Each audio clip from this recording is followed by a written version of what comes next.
When I was 22 years of age, I was in my second year as a uni student. I didn't like drugs nor drinking. It was in Stoke, an area in the UK. I was in a terraced house, which was student accommodation, that my girlfriend, me, and a couple of friends rented. It didn't have many windows, only at the back and front, so it was creepy and dark. It had an old basement with a lot of items inside. Then you'd have the nightly visitor, which was a black cat, which I started feeding and befriended. The cul-de-sac was also dark, in which the community sat, adding to the creepiness.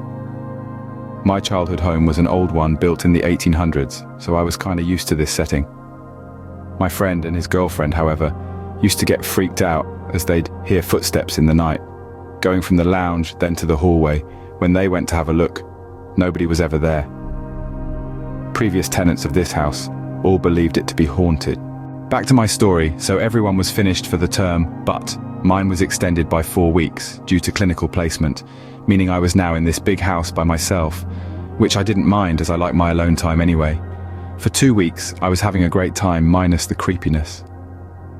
After that, I felt this feeling of dread. I had no idea where it came from. I was fine by myself and enjoyed it, so it was strange. I felt like I was no longer alone, like something wanted me gone. I felt like prey. I understood how animals felt when being hunted by predators. It scared me so much I'd just spend the day at the library on uni campus if I wasn't on my placement. Every time I'd come back, I'd be afraid. I even made a route to how I should move about during the night, ensuring I was always in the light.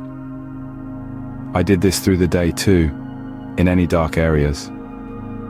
When I had to leave the lounge and go to my bedroom and get in bed, I'd make sure my back was against the wall. I always had the light on, as I couldn't shake the fear. On the last day, I had to unplug everything, turn off every light in the house, and grab a couple things from the basement before leaving.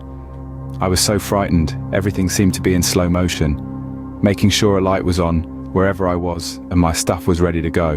The rest I'd sorted the night before, and it was in my car. This is when things became terrifying, and I still can't explain it properly. It was light outside, but the house was dark. It was late afternoon. The light switch for the hallway was about 4 m away from the front door, so I braced myself to turn it off. It was very dark upstairs, but all the doors were closed and the lights off. I turned it off and hurried away, keeping my back towards the door. The front door lit up the hallway. When I got to the door, the weirdest thing happened. The hairs on the back of my neck stood up. I was so scared I could pee. I could see and feel a shadowy black mist coming down the stairs, headed towards me. I felt such an evil presence that it caused me to fall backwards onto the street. I quickly shut the door, and it felt normal again, like it was my imagination. I immediately locked the door, posted the key, and never been back to that house again. The fear and intensity was so much so that it's indescribable. I've never felt anything like that again.